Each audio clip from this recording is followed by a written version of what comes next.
Welcome to UC Kids, writing the letter. Hey kids, let's learn writing the letter capital T. Yes, T.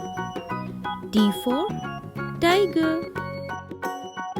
For this, you'll need a practice sheet and a pencil. To draw capital T, we'll first draw a sleeping line, then come back halfway and draw a standing line. Now get your pencil and start writing. First draw a sleeping line, then come back halfway and draw a standing line.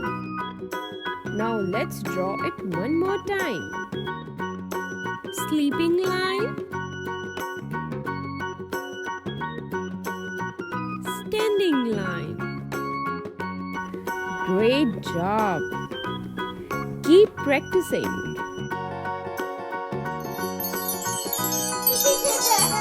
UC Kids.